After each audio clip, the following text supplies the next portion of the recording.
Bismillahirrahmanirrahim. My brilliant students, अस्सलाम वालेकुम. ये teacher Shabana Malik is with you. Welcome to watch to lead. English का paper है बेटे आज का, प्री इंजीनियरिंग, प्री मेडिकल और होम इकनॉमिक्स का. कल भी मैंने कॉमर्स का पेपर आपके साथ शेयर किया था, अभी भी इसको सॉल्व करके आपके साथ शेयर कर रही हूँ आपके कल के पेपर के लिए. बेटे जो चीज़ें आपको मैंने ग्रामर सेक्शन में बताई थी वही, जैसे सीवी है, कवरिंग लेटर है, जैसे रिपोर्ट थी, ईमेल राइटिंग थी, नैरेटिव अकाउंट था, बच्चे वही चीज़ें जो आपको कल बताई थी वही ऑलमोस्ट वही चीज़ें थी सारी. तो मैंने आपको कल भी कहा था बेटे किताब से आउट ऑफ कोर्स कुछ भी नहीं आएगा. जिन बच्चों के पास ग्रामेटिकल स्किल्स हैं, राइटिंग स्किल्स हैं, उनकी ग्रामर अच्छी है, वो कुछ भी अटैम्प्ट कर सकते हैं. एमसीक्यूज़ देख लीजिए, फिर उसके बाद ग्रामर सेक्शन पूरा सॉल्व किया है आपके लिए. The first one is the message of whom Ozymandias for all power, authority and glory is nothing remains. इन सारी चीज़ों में से कुछ भी नहीं बचता. C option is the right answer. Number 2, Cretan spaceship was of this shape. किस shape की थी? elliptical. Number 3 question is according to the Qaid-e-Azam, cyclonic revolution meant wave of revolt. क्या कहा था उन्होंने? साइक्लोनिक रेवोल्यूशन किस चीज़ का था बेटे? उस वक्त कॉलोनियलिज्म का दौर था ना, नौ आबादियात का, तो लोगों के ख़िलाफ़ एक नेशनलिज्म की जब वेव पैदा हुई तो फिर उसके ख़िलाफ़ नफ़रत का जज्बा पैदा हुआ, तो लोगों ने बगावत की, रिवोल्ट का दौर था वो. Number 4, in the essay once more to the lake, the writer felt in the end of the essay loneliness. And पे वो बिल्कुल उसकी टोन से पता चलता है कि वो बहुत उदास था, वो लोनली फील कर रहा था. Number 5, the word gravest means serious. Number 6, second form of irregular verb seek is sought. A option is the right one. Number 7, the best technological option to work in dangerous situation is telepresence. जैसे calamities होती हैं, natural disasters होते, earthquake हो गया, flood हो गया, और कोई मुसीबत में लोग हैं, तो वो telepresence is the safe option, better option to communicate, to be interacted with each other. All right. Number 8, good qualities always develop in leadership is a theme of good timber का theme है बेटे, extended metaphor है. Good timber एक अच्छे human being के इंसान के तौर पे उसको पेश किया गया है. Number 9, in the sentence Hitler led Germany into war, the underlined verb is transitive verb है बेटे. क्यों? हिटलर लेड आपका वर्ब है ना, उसके साथ ऑब्जेक्ट है Germany. Even though it is a noun, Germany noun है ना, लेकिन वो यहाँ पर ऑब्जेक्ट तो है ना, तो हिटलर लेड वॉट? जर्मनी को ले गया था, तो इन ट्रांजिटिव नाउन, ट्रांजिटिव वर्ब, क्योंकि ऑब्जेक्ट मौजूद है. Number 10, the Abbott of Canterbury is narrated in this poem. किस उसमें फर्स्ट पर्सन में है, सेकंड में, थर्ड में, फोर्थ में? ये फर्स्ट पर्सन में है, क्योंकि in the very very first line क्या था? वो क्या था? I will tell you the story unknown. तो I is the first pronoun, so narrative जो है, नैरेटर है, वो फर्स्ट पर्सन है उसका. Number 11, by sun and cold, by rain and snow is this literary device. कौन सी डिवाइस है ये बेटे? ऑक्सिमोरॉन है, क्योंकि ये कॉन्टेक्स्ट के मुताबिक नहीं है, आपने सिर्फ इसको इतना ही डील करना है, तो ये ऑक्सिमोरॉन है. तो ऑक्सिमोरॉन क्या है? When two opposite words are used in a sentence together, then it is called oxymoron. दो मुतजाद ऑपोजिट अल्फाज एक सेंटेंस में, सन एंड कोल्ड यानी गर्मी और सर्दी यूँ समझ लो, और बारिश और बर्फ़, तो मुख्तलिफ आइडियाज़, ऑक्सिमोरॉन. ऑलराइट. उसके बाद है बेटे number 12, the text my bank account is an example of kind of tale. कौन सी है? ह्यूमरस कहानी है ये. Number 13, this is not national language of Singapore. French, बाकी सारी थी. फ्रेंच उसकी नेशनल लैंग्वेज नहीं है. Number 14, the word petulant means bad tempered. Once more to the lake में ये वर्ड यूज़ हुआ था, इसका मतलब ill tempered, short tempered, bad tempered. Number 15, according to Emerson, in every work of genius we recognise our own rejected thoughts. कुछ लोग अपनी सोचों पे अमल करते हैं और उनको पा लेते हैं, और कुछ लोग उनको रिजेक्ट कर देते हैं, इग्नोर कर देते हैं. फिर जब हम देखते हैं तो हम समझते हैं कि हमने वही सोचा था, जो वो कर गुजरा, हमने इग्नोर कर दिया. थॉट्स होती हैं rejected thoughts. Number 16, the phrase to get with golden belt indicates to live a wealthy life. आपकी बेल्ट जो है वो हीरे जवाहरात से सजी हुई था, किस चीज़ की इंडिकेशन है? वेल्थी लाइफ की। Number 17, a lyrical poem expressing sorrow over the death of loved ones in is called elegy, जिसको हम मर्सिया कहते हैं उर्दू में, किसी के मरने पे जो नज़्म लिखी जाती है। Number 18, according to general power the flying object was nothing more than a meteor, टूटा हुआ तारा कहता था वो उसको, B option. Number 19, Cretan could hear and read human brain, वो किस चीज़ को सुन सकता था? उसने कहा था ह्यूमन ब्रेन को, सोचों को पढ़ सकता था वो, इनफैक्ट सुनता था। 20th, number 20, the prefix inter means among और बिटवीन है, इसका मतलब बेटे ऑब्जेक्टिव पेपर। बच्चे प्रो सेक्शन सबसे पहले है, सारे क्वेश्चन पे सारी वीडियोस मौजूद हैं, आप स्क्रीनशॉट कर लें और उसमें से आंसर देख लें इसके। पोइट्री सेक्शन में भी सब क्वेश्चंस के आंसर मौजूद हैं, सिर्फ क्वेश्चन 4 आपके लिए सॉल्व करूँगी और डिटेल से आपको समझा भी दूंगी कि इस तरह के क्वेश्चन को कैसे डील करना है। Identify the poem and the poetic devices used in the following lines पढ़ूंगी, फिर नीचे जहाँ लिखा है आपके लिए उस वहाँ से उसको एक्सप्लेन करूंगी। Success is failure turn inside out, the silver tint of clouds of doubt, and you never can tell how close you are, it may be near when it seems so far, so stick to the fight when you are hardest hit, it's when things seems worst that you must not quit.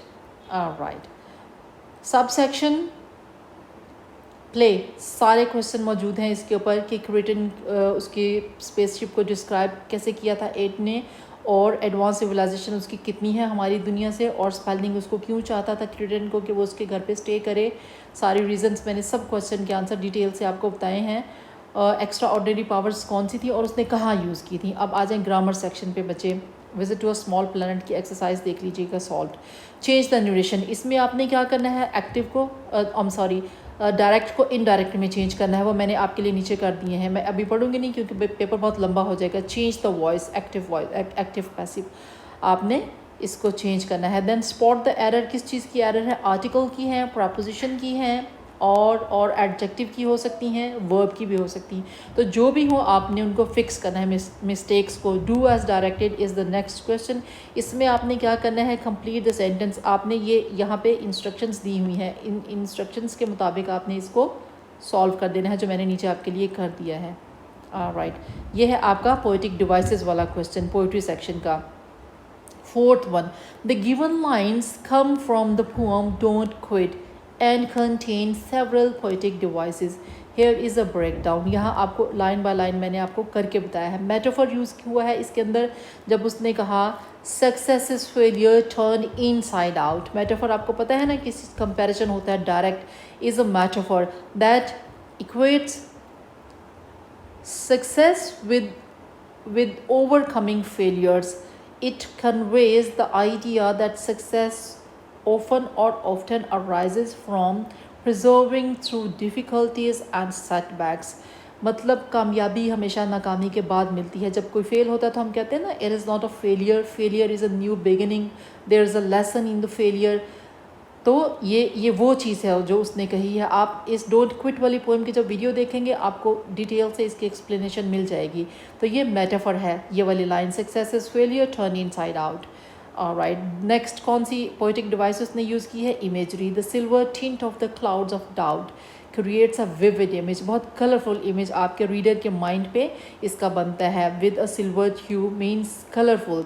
Then symbolising, किस चीज़ की अलामत है, symbolising the presence of doubt in one's mind, कि आपके जहन में शक शुबा पैदा होता है कि शायद हम जीत जाएँ, आप क्विट करना चाहते हैं, सरेंडर कर देते हैं, लेकिन नहीं करना। This imagery helps to visualize the emotional struggle the speaker is facing.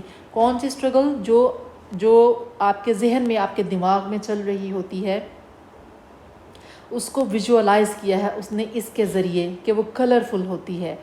ये इमेजरी है। आपको पता है ना, इमेजरी में 5 सेंसेस यूज़ करते हैं हम। देन पैराडॉक्स क्या है, when you never can tell how close you are, ये पैराडॉक्स है इस लाइन में। ये जो मैंने अभी आपके लिए पढ़ी है, it is may be never when it seems afar, हो सकता है आपको देखने में लगे कि वो बहुत दूर है, हम कभी उस तक पहुंच नहीं सकते, आपको लगे कि ये इल्यूजन है, ये मिराज है, ये नज़रों का धोखा है, लेकिन वो हकीकत होती है। Line presents a paradoxical statement, it suggests that success might be closer than one thinks. मतलब इसका ये है, आपको लगता है कि कामयाबी बहुत दूर है लेकिन वो आपके बहुत करीब होती है. Even it appears distant or unattainable. आपको देखने में लगता है कि आप कभी इसको हासिल नहीं कर सकते लेकिन कामयाबी मिल जाती है. करना क्या होता है? डटे रहना है. Consistency does matter. डटे रहना.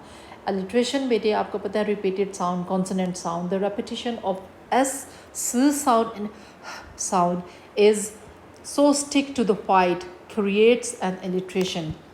राइट. उसके बाद राइमिंग कपलेट्स. ऊपर मैंने आपको बताया है there are 3 rhyming couplets. Out in line 1 rhymes with a doubt. In line 2, the same is true of are and for. In line 3 and 4, hit and quit. In lines 5 and 6, the rhyming couplets reinforce the parallel existence of perception and reality.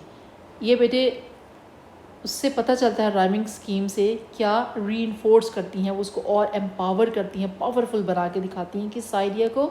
Existence of perception and reality. आप सोचते क्या हैं, आपकी interpretation क्या है ज़िंदगी के बारे में और हकीकत में ज़िंदगी क्या है. यहाँ पर इसकी राइमिंग स्कीम है, इसको आप लिख भी सकते हैं. फर्स्ट लाइन जो है वो सेकंड के साथ, A B B third fourth के साथ, और जो फिफ्थ है वो 6 के साथ, ए बी बी सी. इसका राइमिंग पैटर्न है. ऑलराइट. उसके बाद बच्चे ग्रामर सेक्शन देख लीजिए. इसमें ये change the voice. The first one है let your parents and teachers be respected. Second once promise should be kept. Third where is cricket being played by you. Fourth one, the car had been washed by him. ये था active passive. Spot the error. Dog is a faithful animal. The sun rises in the east. It had been raining since last night. It had been. His cart is the fastest. दो superlatives एक sentence में इस्तेमाल नहीं होते. Do as directed. इसमें क्या करना था आपने? मिस्टेक उसको फिक्स करना है. फिल द ब्लैंक्स भी थे आगे इंस्ट्रक्शन के मुताबिक. If I were the president I would give scholarship. अगर मैं प्रेसिडेंट होता स्कॉलरशिप देता. Do the children often watch TV. यहाँ पर यूज़ होगा often. Usman can speak 3 languages. Can speak. They like mangoes as well as rice. आप यहाँ and भी शामिल कर सकते हैं एज वेल एज की जगह. कंपाउंड सेंटेंस बनाना था आपको. Change the narration. She exclaimed sadly that it was a very hot that day. My father asked if I had done my preparation for the exams. Sarah told her that she would reach there on time. My teacher asked where I lived.